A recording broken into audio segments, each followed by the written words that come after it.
आज हम विद्युत क्षेत्र के बारे में पढ़ेंगे। मैंने आपको कल बताया था कि अगर हमारे पास एक आवेशित वस्तु है, चार्ज बॉडी है Q, तो इसके चारों ओर का वो एरिया और स्पेस जिसमें कोई दूसरी चार्ज बॉडी आकर्षण अथवा प्रतिकर्षण बल का अनुभव करे उसे हम विद्युत क्षेत्र कहेंगे। किसी भी आवेशित वस्तु के चारों ओर का वह क्षेत्र, एरिया या स्पेस जिसमें कोई दूसरी आवेशित वस्तु आकर्षण अथवा प्रतिकर्षण बल का अनुभव करे, आकर्षण अथवा प्रतिकर्षण बल का अनुभव करे। तो यहाँ एक चार्ज बॉडी रख दीजिए यहाँ पर, तो या तो ये अट्रैक्ट होगी या रिपल होगी। ये भी पॉजिटिव है, ये भी पॉजिटिव है, तो ये रिपल होगी। अगर ये नेगेटिव होता तो ये अट्रैक्ट होगी। तो उस एरिया को हम विद्युत क्षेत्र कहते हैं। बात समझ में आ गया। दूसरा इसमें पार्ट है विद्युत क्षेत्र की तीव्रता। विद्युत क्षेत्र की तीव्रता, विद्युत क्षेत्र की तीव्रता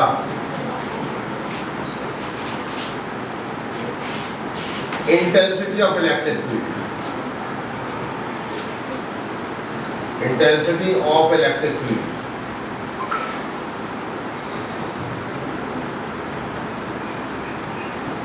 ये हम पता करना चाहते हैं। इसके लिए हम क्या करेंगे, सपोज यहाँ पर फील्ड पता करना चाहते हैं, तो यहाँ पर हमने एक चार्ज Q0 रख दिया, उसने फोर्स फील्ड किया F, तो इस पॉइंट पर electric field intensity E equal to F/Q0 होगा।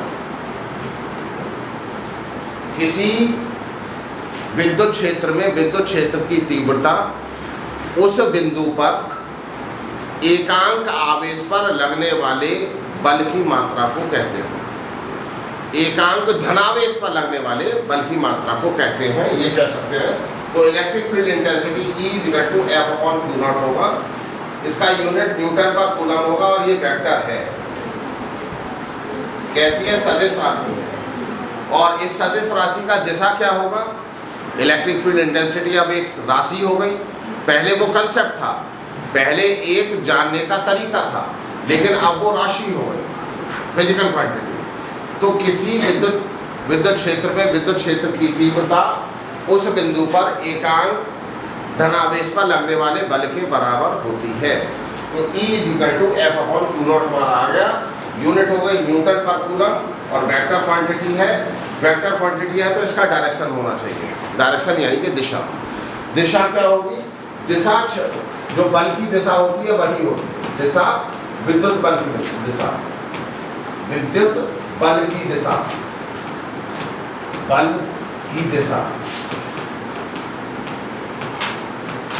विद्युत बल की दिशा ही इलेक्ट्रिक फील्ड इंटेंसिटी की दिशा होती है, विद्युत क्षेत्र की तीव्रता की दिशा होती है।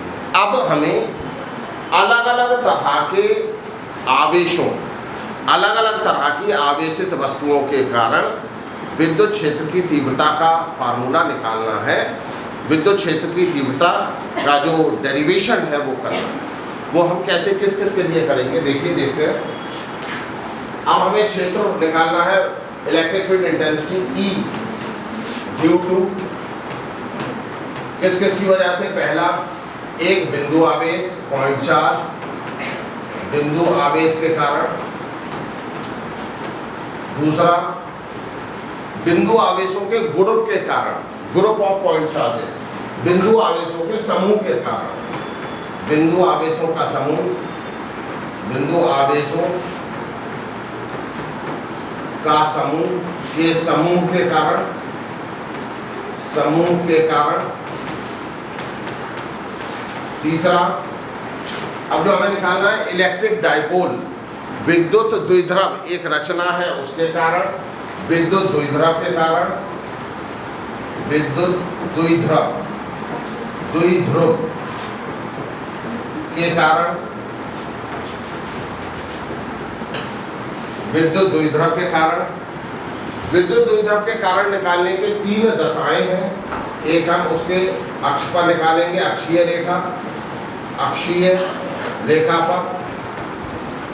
दूसरा निरक्षीय रेखा पर, निरक्षीय रेखा पर। और तीसरा किसी जनरल लाइन पर, ठीक है, सामान्य लाइन पर, सामान्य रेखा पर। तीन दशा में हम इलेक्ट्रिक फील्ड इंटेंसिटी डाइपोल के कारण निकालेंगे। डाइपोल विद्युत द्विध्रुव के कारण, ये नोट कर लीजिए। तो इस वजह से अब हमें इलेक्ट्रिक फील्ड इंटेंसिटी निकालना सीखना है कि हम इलेक्ट्रिक फील्ड इंटेंसिटी कैसे निकालें और कौन कौन से वो फैक्टर हैं, कौन कौन से वो कारक हैं जिन पर इलेक्ट्रिक फील्ड इंटेंसिटी डिपेंड करेगा, कौन कौन से फैक्टर्स हैं जिन पर इलेक्ट्रिक फील्ड इंटेंसिटी डिपेंड करेगा। तो इसके अलावा इस सब को, यानी कि इसके अलावा और बहुत सारे जो चार्ज बॉडीज हैं उनसे भी हम इलेक्ट्रिक फील्ड इंटेंसिटी निकाल सकते हैं। निकालने का एक दूसरा तरीका गॉसेस थ्योरम है, यानी कि फील्ड निकालने का एक दूसरा मेथड गॉसेस थ्योरम है।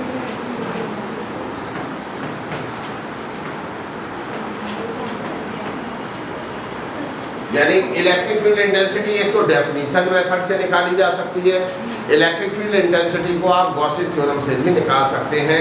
अभी हम electric field intensity definition method से निकालने का जो चैप्टर है वो कर रहे हैं। डेफिनेशन ये कहता है किसी भी बिंदु पर इलेक्ट्रिक फील्ड इंटेंसिटी विद्युत क्षेत्र की तीव्रता उस बिंदु पर एकांक धनावेश पर लगने वाले बल के कारण होती है। तो बल कैलकुलेट करेंगे, कोई भी चार्ज पार्टिकल वहां रख देंगे, उस पर बल कैलकुलेट करेंगे और फिर बल के अमाउंट से, उसकी वैल्यू से जो को डिवाइड करेंगे हम, जो दिया गया हमारा चार्ज जहाँ जो हमने रखा है उसको डिवाइड करके इलेक्ट्रिक फील्ड इंटेंसिटी हम कैलकुलेट कर लेंगे। तो पहला पॉइंट अभी हम करने जा रहे हैं, बिंदु आवेश के कारण फील्ड। विद्युत क्षेत्र की तीव्रता, विद्युत क्षेत्र की तीव्रता, क्षेत्र की तीव्रता बिंदु आवेश के कारण, बिंदु आवेश के कारण विद्युत क्षेत्र की तीव्रता बिंदु आवेश के कारण। मान लिया ये हमारा एक बिंदु आवेश है जैसे हम क्यू कह रहे हैं और ये कोई पॉइंट P है जहां पर हम फील्ड का इंटेंसिटी विद्युत क्षेत्र की तीव्रता ज्ञात करना चाहते हैं। यहाँ से यहाँ तक मान लिया जो डिस्टेंस है वो r है। यहाँ पर हमने एक चार्ज पार्टिकल Q0 रखा तो इस पर ये फोर्स F ऐसे लगने लगा। दोनों सेम टाइप के चार्जेस हैं तो दोनों पर कैसा रिपल्सिव फोर्स लगेगा, प्रतिकर्षण का बल लगेगा। तो कितना बल लगेगा? कूलम का नियम कहता है कि F = 1/4πε0 Q0/r²। कितना लगेगा इसे बल कहा, लगने वाला बल। लगने वाला बल कितना है? Q 1/4πε0 Q0/r²। ठीक है। अब जो डेफिनेशन कहती है इलेक्ट्रिक फील्ड इंटेंसिटी की, E बराबर होता है F/Q0। F का वैल्यू हमने रख लिया, क्या है 1/4πε0, यहाँ रखा Q0/r² divided by Q0, right. तो इससे E का वैल्यू आ गया, Q0 से Q0 कैंसिल हो जाएगा, 1/4πε0 Q/r²। ये इलेक्ट्रिक फील्ड इंटेंसिटी की वैल्यू है और इसे NYC कहेंगे, न्यूटन पर कूलम उसका मात्रक होगा। दिशा क्या होगी? जो लगने वाले बल की दिशा है वही दिशा भी होगी, जो लगने वाले बल की दिशा है वही दिशा भी होगी। किस किस पर निर्भर कर रहा है? इलेक्ट्रिक फील्ड इंटेंसिटी समानुपाती है Q के, इलेक्ट्रिक फील्ड इंटेंसिटी समानुपाती है 1/r² के। दो ये फैक्टर हैं, दो ये कारक हैं जिन पर बिंदु आवेश के कारण डेवलप होने वाला इलेक्ट्रिक फील्ड इंटेंसिटी निर्भर करेगा। अगर हम चार्ज बढ़ा दें, अगर हम Q बढ़ा देते हैं तो इलेक्ट्रिक फील्ड इंटेंसिटी भी बढ़ जाएगा। अगर हम R बढ़ा देते हैं तो इलेक्ट्रिक फील्ड इंटेंसिटी कम हो जाएगा। क्यों? क्योंकि वो उसके स्क्वायर के इनवर्सली प्रोपोर्शनल है। बात क्लियर हो गई? नोट करिए। ये हमें सब कुछ पता चल गया, कौन कौन से फैक्टर हैं, कैसे हम इलेक्ट्रिक फील्ड इंटेंसिटी निकालेंगे। नोट करें सारे बच्चे, सारे बच्चे इस बात को नोट करें कि किस तरह से हम electric field intensity due to a point charge calculate कर सकते हैं। कौन कौन से वो फैक्टर हैं जिन पर electric field intensity due to a point charge depend करेगा। तो हमें पता चल गया जो इलेक्ट्रिक फील्ड इंटेंसिटी निर्भर करेगा वो दो फैक्टर हैं। पहला, कितना आवेश है, बिंदु आवेश जो रखा है वो कितना है, ज़्यादा बड़ा है तो इलेक्ट्रिक फील्ड इंटेंसिटी ज़्यादा होगा।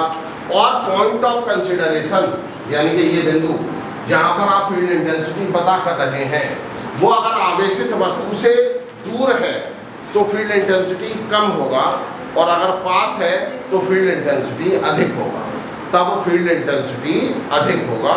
ये हमें पता चल गया। दो फैक्टर इसके हैं, सब नोट कर चुके होंगे। चलिए अब आगे चलते हैं। जो दूसरा पॉइंट अब हमारा है वो दूसरा पॉइंट है electric field intensity due to group of point charges, यानी कि जो बिंदु आवेश है उनके समूह के कारण कितना इलेक्ट्रिक फील्ड इंटेंसिटी डेवलप होगा। देखते हैं।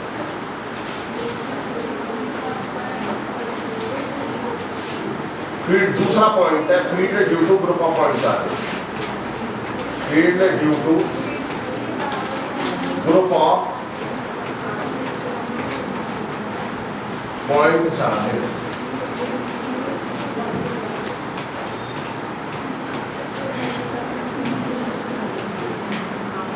Field due to group of point charges ये काम करेगा प्रिंसिपल ऑफ सुपरपोजिशन पर। ये पता कर सकते हैं प्रिंसिपल ऑफ सुपरपोजिशन के कारण।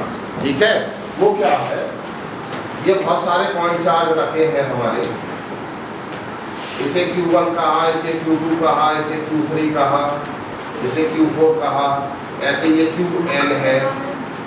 ये पॉइंट P है जहां पर इन सभी के कारण फील्ड इंटेंसिटी या विद्युत क्षेत्र की तीव्रता ज्ञात करना चाहते हैं। उसके लिए हम क्या करेंगे, Q1 की वजह से यहाँ पर इलेक्ट्रिक फील्ड इंटेंसिटी E1 हुआ, Q2 के कारण यहाँ पर इलेक्ट्रिक फील्ड इंटेंसिटी E2 हुआ, Q3 के कारण यहाँ इलेक्ट्रिक फील्ड इंटेंसिटी E3 हुआ, ऐसे ही Qn के कारण यहाँ पर इलेक्ट्रिक फील्ड इंटेंसिटी En हुआ। तो इस पॉइंट पर total electric field intensity in सभी इलेक्ट्रिक फील्ड इंटेंसिटीज का वेक्टर सम होगा, सदिश जोड़ होगा। इन सबको सदिश रूप से जोड़ दीजिए। सदिश रूप से कैसे जोड़ेंगे, दो वेक्टर को जोड़ने, दो दो करके दो वेक्टर्स को जोड़ने का फार्मूला हमें पता है, अभी हम बताएंगे। इस पॉइंट पर electric field intensity, total electric field intensity, जितनी भी इलेक्ट्रिक फील्ड इंटेंसिटीज इंडिविजुअली एक एक रूप से बन रही हैं उनका वेक्टर सम, सदिश जोड़ E इक्वल टू होगा क्या, E1 plus E2 plus E3, कहाँ तक जाना है, En तक, और कैसे जोड़ना है, वेक्टरिकली, यानी कि सबको वेक्टर के फॉर्म में लेकर जोड़ दीजिए। जब वेक्टर के फॉर्म में जोड़ते हैं तो हमें मैग्नीट्यूड के साथ साथ डायरेक्शन का भी ध्यान रखना पड़ता है, यानी कि उसकी दिशा क्या है, दिशा का भी ध्यान रखना पड़ता है। ये नोट कर लीजिए। फिर हम आपको बताते हैं कि दो वेक्टर्स को किस तरह से जोड़ा जाता है। दो वेक्टर्स को हम किस तरह से जोड़ेंगे।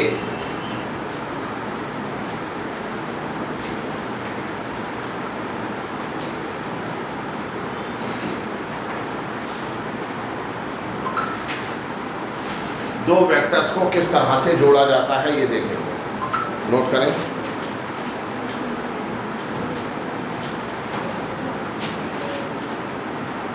सभी बच्चे समझ रहे होंगे कि इलेक्ट्रिक फील्ड इंटेंसिटी एक वेक्टर क्वांटिटी है, एक सदिश राशि है, और सदिश राशियों को जोड़ने का जो तरीका है या जो मेथड है वो सामान्य जोड़ से अलग है। उसमें डायरेक्शन का भी हमें ध्यान रखना होता है कि किस दिशा में लगे हुए हैं दोनों वेक्टर। तो दो वेक्टर को कैसे जोड़ते हैं देखते हैं। करिए सेटाइए, जल्दी देखें। E equal to E1 plus E2 plus E3 लिख लीजिए, वेक्टर लगा दीजिए उसके ऊपर। वेक्टर यानी कि ये चिन्ह लगा दीजिए, जो एरो का निशान है ये बताता है वेक्टरिकली ऐड किए हैं, ये बताता है कि वेक्टरिकली ऐड किया गया है।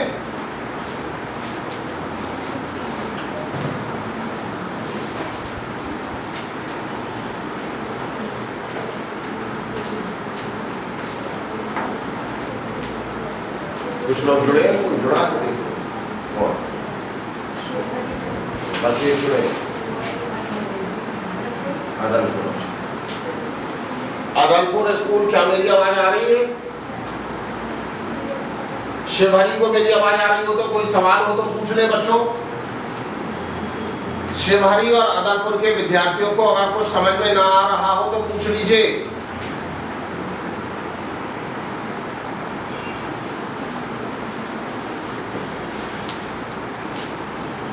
इतना समझ में आ गया? देखिए आगे चलते हैं। अब हमें वेक्टर एडिशन सीखना है।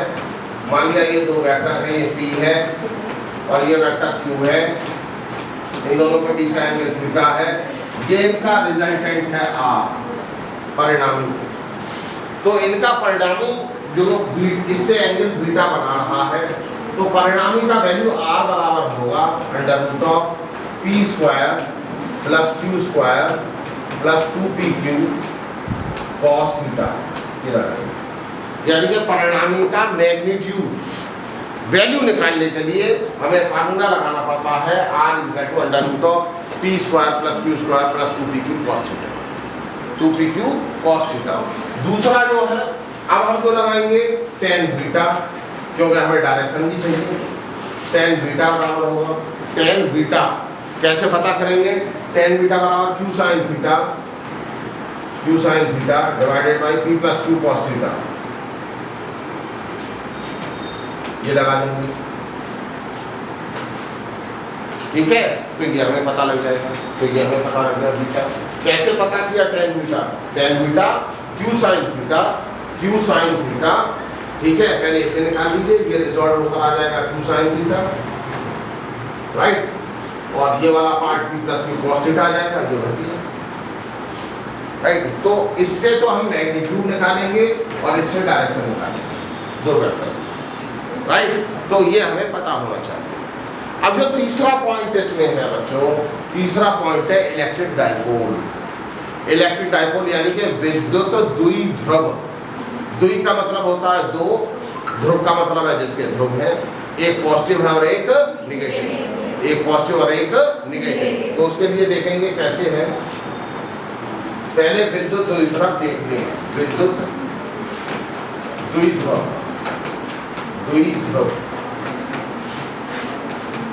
इलेक्ट्रिक डाइपोल, इलेक्ट्रिक डाइपोल हम किसे कहते हैं? इलेक्ट्रिक डाइपोल हम किसे कहते हैं? जब दो point charges when two stationary point charges are separated by a small distance, जब दो बिंदु आवेश एक दूसरे से बहुत छोटे डिस्टेंस से अलग अलग हो, अपोजिट बिंदु आवेश, ये -q है, ये +q है। When two equal and opposite point charges separated by a small distance, when two equal and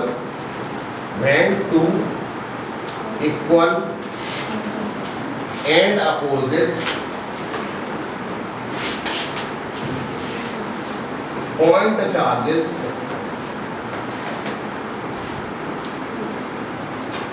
charges are separated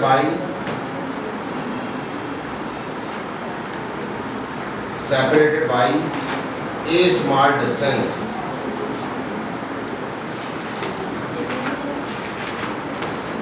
then they form dipole। Dipole का मतलब है जिसमें दो पोल हैं। मान लिया ये 2 डिस्टेंस है, तो ये PQ क्या है? इसे आप AB कह दो। AB एक इलेक्ट्रिक डाइपोल है। AB विद्युत द्विध्रुव है, विद्युत द्विध्रुव,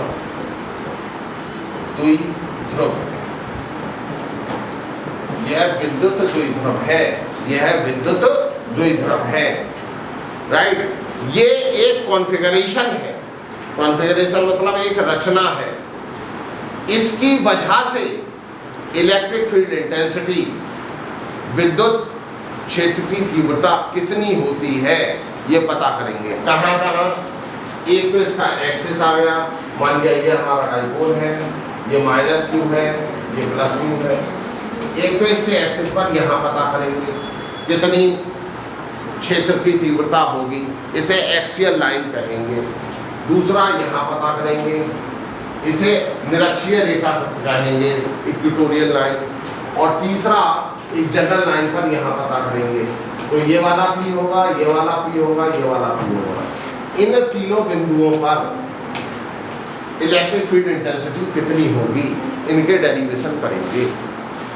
कोई डेरिवेशन आ सकता है इधर, लेकिन सवाल क्वेश्चन भी आ सकता है, इससे संबंधित क्वेश्चन भी आता है। ये अब क्लास का नहीं, ठीक है।